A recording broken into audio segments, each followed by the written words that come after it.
Welcome to the Apartment Investor Show, where we help you get smart and invest smarter in multifamily real estate. I am your host, JC Castillo, founder and managing principal of the Multifamily Property Group. And joining me, as always, is my good buddy, my co-host, the godfather of lending, Mr. Paul Peebles, national underwriter for Old Capital Lending. Paulie, how are you feeling today? Well, I'm doing great, JC. We're getting excited for the Old Capital Conference coming up here in October. You know, that is not a conference for people that are just interested on getting into multifamily. It is really a conference for higher level math. So we take it that a lot of people go through mentoring and educational programs, and they're already believers in multifamily. So that's not really to them. It's to the next level of investors, people that may have done their first, second, or third deals, and they want to get up to the minute knowledge about what's going on. We're going to have listing brokers from Texas, of course, and then from Phoenix and from Georgia, from Atlanta. And we're going to have the best economists out there talking a little bit about what's going on, what you should be doing, what you should be looking for. And so you definitely want to try to attend the Old Capital Multifamily Conference. So go to oldcapitalconference.com, and we look forward to seeing you there. So I got that out of the way. Paulie, I am an annual attendee of the Old Capital Conference, and every year I'm blown away by the quality of the content that you guys put out. I highly recommend anybody out there listening, if you're into multifamily investing, this is kind of a do not miss type of deal. And this year you're going to be virtual, so that's actually a new twist. We're going to be virtual this year, and what we like about it is that there's a lot of conferences out there, but a lot of conferences, it's kind of a one-way channel that the speaker just talks to the folks attending. This is going to be an opportunity for it's going to be general partners and limited partners kind of getting together and talking. So you're really going to have an opportunity to meet a general partner if you're thinking about investing in one of their deals. And if you're a general partner thinking about trying to meet as many limited partners as possible. So we're going to do some of these virtual meetups inside our program, and it gives you about 6 hours of getting to know other limited partners or other general partners. So make sure you attend the oldcapitalconference.com. Well, Paulie, I'm already signed up and I'm looking forward to it. So hopefully we'll see everybody out there. So this is going to be an important podcast, really, because it's just going to be JC and I. And what we really want to talk about is some of the things that can get you through maybe a problem in the future with multifamily. And again, we're always very positive on multifamily. We love multifamily, but we want to kind of talk about some of the things that how to protect your assets, how to protect your ass in case the market kind of declines or your renters are not there or something happens. And so really the theme of the podcast is how do you protect your assets? So I have a kind of a top 5 list, and we can kind of talk a little bit about that. So I'm going to let JC kind of take it from there. So let's go through how to save your ass.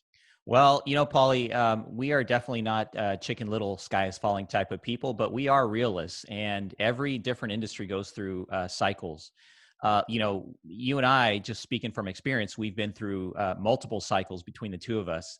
The most recent one being the great financial recession of 2008. And so I think that, you know, for all the listeners out there that sort of follow multifamily and that are serious about investing, I think that it's really important for people to understand where we are in the market cycle right now, and sort of what potentially are some of the things that can continue to go wrong post pandemic here as we head into the new year with the elections coming up.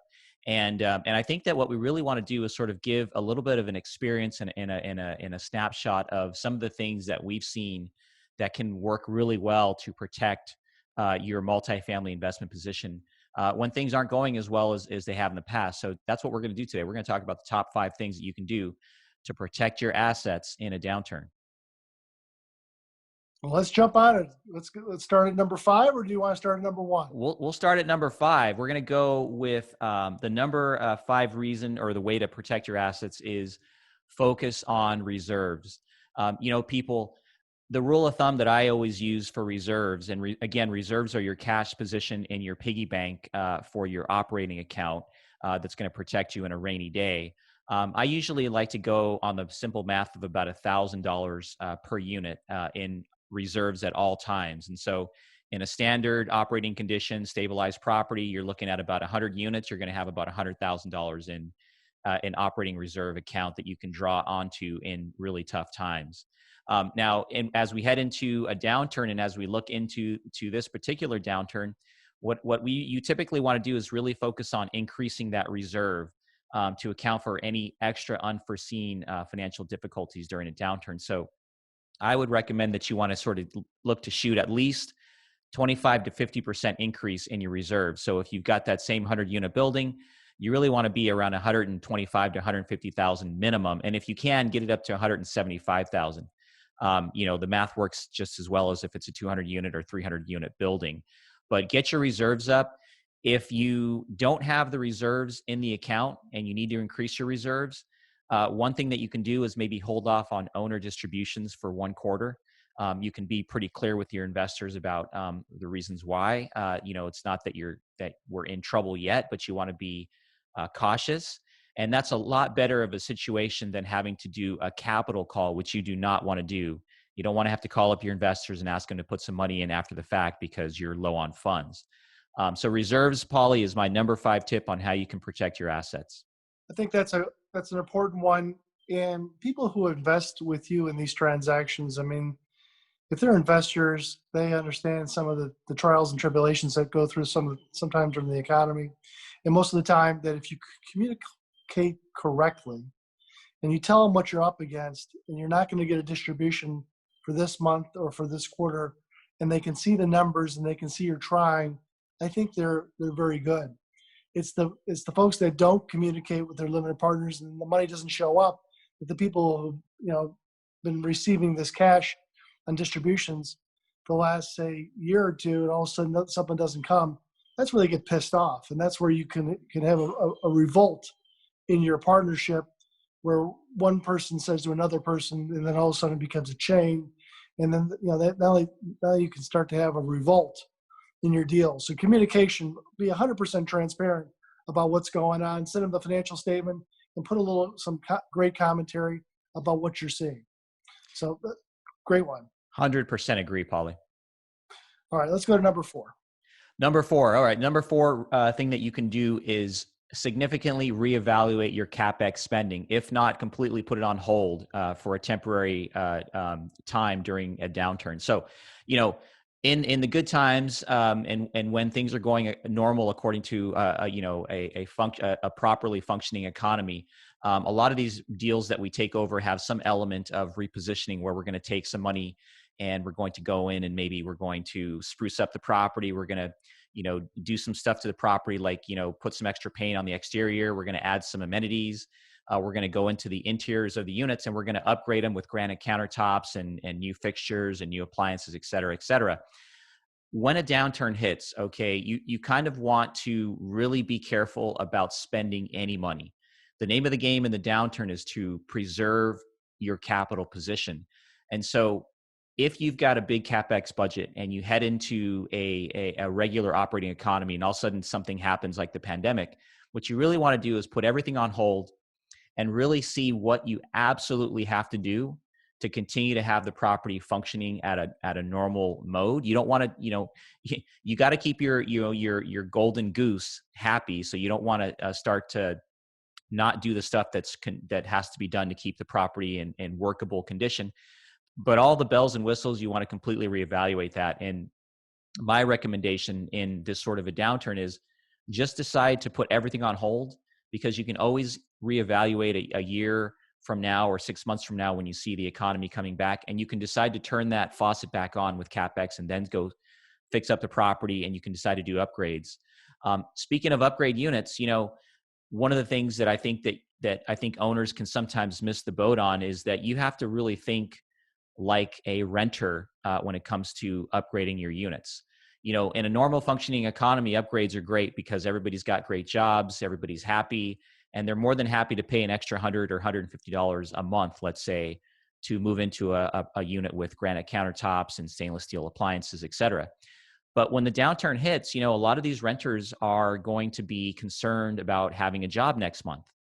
And they may be working now, but they may be thinking about saving a couple of extra dollars just in case. And so in that particular situation, you really want to be aware of what the mindset is for your customer. And so you may want to consider moving over to an economy unit turn to get you through the downturn, meaning that, maybe you don't put in the granite countertops. Maybe you just spray the existing countertops and make them look pretty, make it look fresh and clean and make sure it's functional, but you keep the same appliances. You don't swap them out. And you're able to, instead of charging an extra $150 for that unit, you can actually charge an economy price for that unit. And what that does for the renter is it gives them a nice value that they can get. They can still move into a really properly operated and well-functioning unit and property, but they're not paying those upgraded prices. And I think that's going to be a good thing for both the renter and also for the owner when a downturn hits. So reconsider your CapEx spending. That's my number 4 tip on how to protect your assets. Hey, JC, you're absolutely correct. Having money for reserves is fantastic, but having money for rehab that you thought you were going to be able to do right at the front, Fannie and Freddie right now that we're going through this pandemic with, is that they're saying instead of putting money in rehab immediately, why don't you hold that money over to our side to make sure that you make your payments on time, and so that we're putting, whether it's 9 months or 12 months or 18 months, to be held by Fannie and Freddie to make sure those numbers, you can continue to make your payments. And then after we're out of this pandemic, then those rehab dollars can come back to you for you to rehab the property. So I absolutely agree that maybe stop rehab during this period of time, keep a little bit more classic units, and then upgrade them after the pandemic is washed away. So let's go with number 3. Well, Paulie, number 3, and this is one that's near and dear to my heart as a company that we are, owner operators. So we are self-managing. We have our own property management company. In a downturn, what you really have to do is double down on the customer experience. Okay.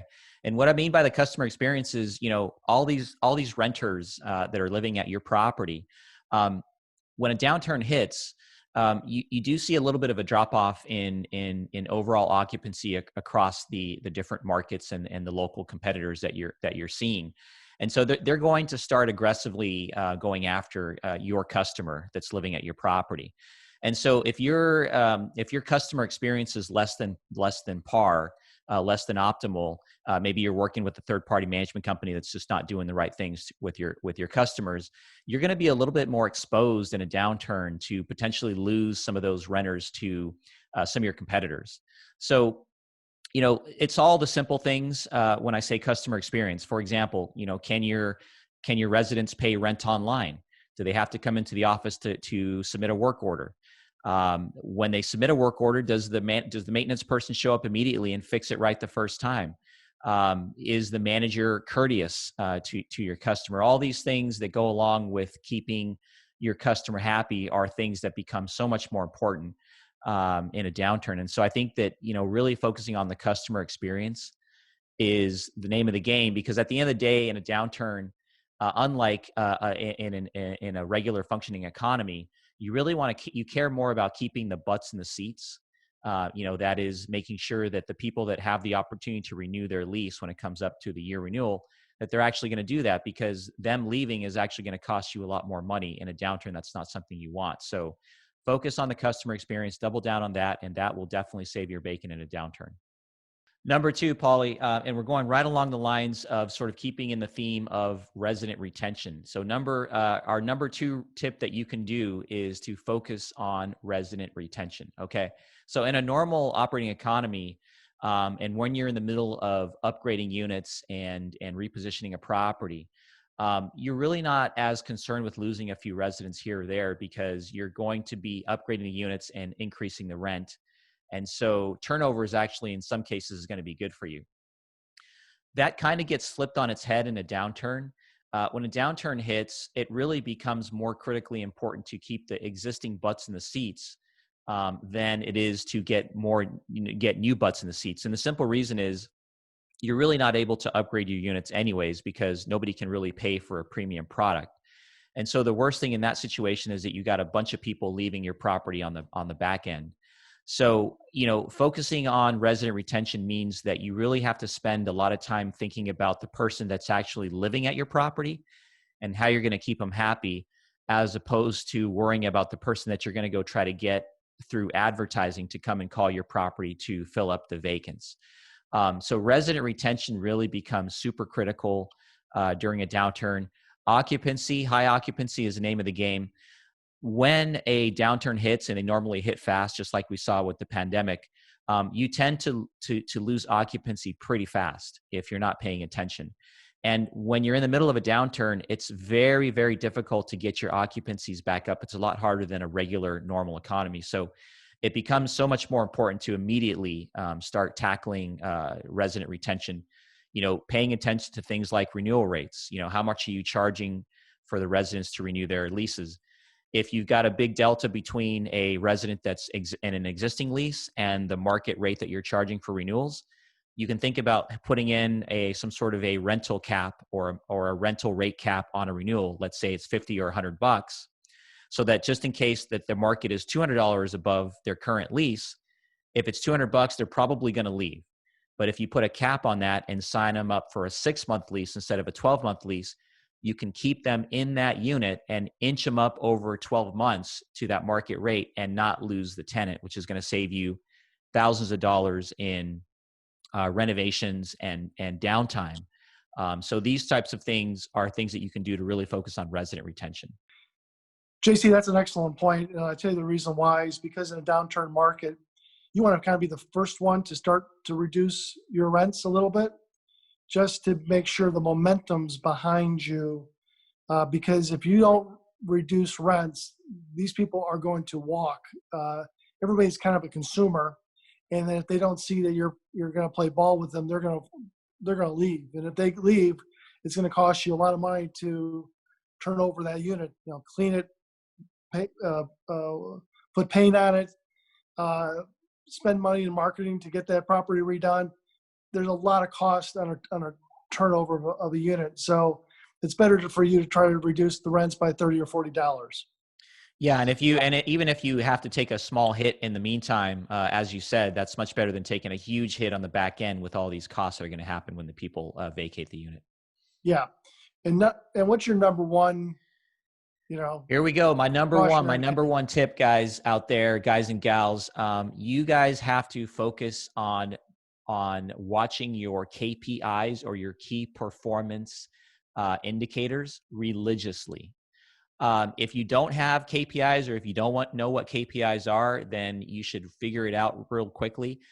Key performance indicators are basically the really quick glance at it real quick, tell me whether my property is hitting my numbers or not. So things like, how much income is coming in, how much delinquency do I have in a month, what are my expenses like, what's my projected occupancy like, how are my work orders being serviced, do I have a bunch of aging work orders? If you don't have simple bar charts and KPIs that come directly out of the property management software somehow, and you can work with your property management company to do that, if you don't have those real-time data points, that's going to make it really difficult for you in a downturn to make these critical decisions that have to happen really at the snap of a finger, because it can be the difference between saving your bacon or not. So, my number one tip is to really double down on understanding, first of all, if you have KPIs, key performance indicators, make sure that you have them. And if you do have them, make sure that you're actually using them so that you can go and actively manage wherever things are broken and not fixed. And you can go problem solve immediately, because in a downturn, it becomes that much more critical. What's interesting about that is that you think some experienced operators will be looking at their KPIs all the time.